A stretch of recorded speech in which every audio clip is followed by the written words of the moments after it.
નમસ્તે વિદ્યાર્થી મિત્રો, મારી યુટ્યુબ ચેનલ પિયુષ સેરસિયાની અંદર આપનું હાર્દિક સ્વાગત છે। જો તમને મારા વિડીયો ગમે તો લાઈક, શેર અને કોમેન્ટ કરો, અને હજી સુધી વિદ્યાર્થી મિત્રો તમે મારી ચેનલને સબસ્ક્રાઈબ ન કરી હોય તો ખાસ સબસ્ક્રાઈબ કરો અને બેલ નોટિફિકેશન ઓન કરો, જેથી કરીને તમને નવા વિડીયોના નોટિફિકેશન મળતા રહે। તો ચાલો વિદ્યાર્થી મિત્રો, ધોરણ 5 પર્યાવરણ, તેમાં એકમ છે 14મું, જ્યારે ધરતી ધ્રુજી ઉઠી। વિદ્યાર્થી મિત્રો, બીજી માહિતી આપી દઉં, આ માત્ર તમારી સમજ માટે છે, નહીં કે ઉતારો કરવા કે કોપી કરવા। જ્યાં તમને મુશ્કેલી પડે ત્યાં જ તમારે મારા વિડીયોનો ઉપયોગ કરવાનો છે, અથવા તમે લખેલું હોય તે તપાસવા માટે મારા વિડીયોનો ઉપયોગ કરજો। અહીંયા પ્રશ્ન પહેલો છે, આપેલા વિકલ્પમાંથી યોગ્ય વિકલ્પ પસંદ કરી ખાનામાં લખવાનો છે। તો પ્રશ્ન પહેલો, નીચેનામાંથી કઈ આપત્તિ માનવ સર્જિત છે? તો તેમાં ડી આવશે, યુદ્ધ આવશે। બીજું છે, નીચેનામાંથી કઈ કુદરતી આપત્તિ છે? તો કે દાવાનળ। અને ત્રીજું, ભૂકંપ એ કેવી આપત્તિ છે? તો કુદરતી આપત્તિ આવશે વિદ્યાર્થી મિત્રો। ત્યારબાદ ચોથાની અંદર ડી, પાંચમામાં સી, છઠ્ઠામાં ડી, સાતમામાં ડી, આઠમામાં બી અને નવમામાં સી આવશે, અને 10મામાં સિસ્મોગ્રાફ આવશે, એટલે કે એ આવશે। વિદ્યાર્થી મિત્રો, તમે પણ લખેલું જ હશે તો ચેક કરજો, ક્યાંય ભૂલ હોય તો તમારે સુધારો કરવાનો છે। ત્યારબાદ પ્રશ્ન 2 છે, કોનો સંપર્ક કરશો? કેવી પરિસ્થિતિ અને કોનો સંપર્ક? તો અકસ્માત થાય ત્યારે એમ્બ્યુલન્સ એટલે કે 108માં આપણે કોલ કરશું।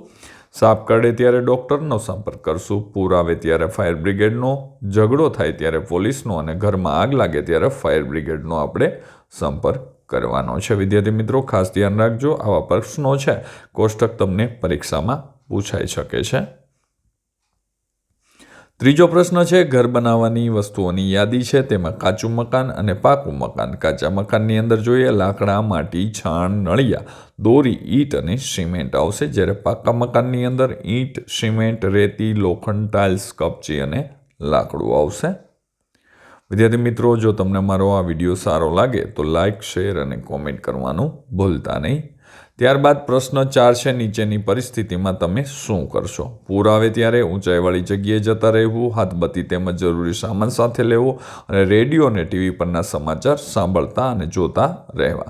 જ્યારે ધરતીકંપ આવે વિદ્યાર્થી મિત્રો, ત્યારે આપણે શું કરી શકાય? તો કે ભાઈ, ખુલ્લા મેદાનમાં જતા રહેવું, ખોટી અફવાઓ ન ફેલાવવી, અને બહુમાળી અને જર્જરિત મકાનોથી દૂર રહેવું જોઈએ। જ્યારે આગ લાગે ત્યારે, તો આગ લાગેલા સ્થળથી દૂર જતા રહેવું, ફાયર બ્રિગેડને ફોન કરી બોલાવવો, આગ બુઝાવવા માટે બનતા પ્રયત્નો કરવાના છે। પ્રશ્ન 5, પ્રશ્નોના જવાબ લખો। તેમાં પ્રશ્ન પહેલો છે, પ્લાસ્ટિકના તંબુમાં રહેવાથી કઈ મુશ્કેલીઓ પડે છે? તો જવાબ જોઈએ, પ્લાસ્ટિકના તંબુમાં રહેવાથી ઠંડીનો સામનો કરવો પડે છે, વધારે પવન હોય તો તંબુને ટકાવી રાખવા પણ મુશ્કેલી પડે છે, વધારે લોકોને તંબુમાં સમાવી શકતા નથી, ઘણી વખત તંબુ તૂટી પણ જતા હોય છે। પ્રશ્ન 2 છે, ધરતીકંપ વખતે કઈ સાવચેતીઓ રાખવી જોઈએ? તો અહીંયા છે, ધરતીકંપ વખતે શક્ય હોય ત્યાં સુધી ખુલ્લા મેદાનમાં જતા રહેવું જોઈએ। જો વર્ગખંડમાં હોય તો મજબૂત ટેબલ કે બેન્ચ નીચે બેસી જવું જોઈએ। બહુમાળી અને જર્જરિત મકાનોથી દૂર રહેવું જોઈએ, અને અફવાઓથી સાવધાન રહેવું જોઈએ, અથવા અફવાઓ ન ફેલાવવી જોઈએ। ત્રીજો પ્રશ્ન છે, ધરતીકંપ બાદ લોકોને કઈ મુશ્કેલીઓનો સામનો કરવો પડતો હોય છે? તો કે ધરતીકંપમાં જે લોકોના મકાનો પડી જાય છે તેમને રહેવાની મોટી મુશ્કેલી થાય છે, કેટલાક લોકોને શારીરિક ઈજાઓ થાય છે, તેમને ઘણી મુશ્કેલીઓ પડે છે, સ્વજનો ગુમાવ્યા હોય તેમનું દુઃખ થાય છે, નવું મકાન બનાવવા માટે પણ ઘણો ખર્ચ કરવો પડે છે। ત્યારબાદ પ્રશ્ન 6, વિધાનો ખરા છે કે ખોટા તે જણાવવાનું છે। તો એ પહેલું છે ખોટું, બીજું ખોટું, ત્રીજું ખોટું, ચોથું ખરું અને પાંચમું ખરું આવશે। પ્રશ્ન 7, વર્ગીકરણ કરો। તો અહીંયા કુદરતી આપત્તિ અને માનવ સર્જિતનું અહીંયા વર્ગીકરણ કરેલ છે કે કુદરતીમાં ધરતીકંપ, જંગલમાં આગ લાગવી, પૂર આવવું, દુષ્કાળ પડવો, વાવાઝોડું આવવું અને બરફવર્ષા થવી, જ્યારે માનવ સર્જિતમાં અકસ્માત થવો, ઝઘડો થવો, સાપ કરડવો, ઘરમાં આગ લાગવી। અહીંયા લખવાનું છે, સ્થિતિ અને શું બચાવ કાર્ય કરી શકાય?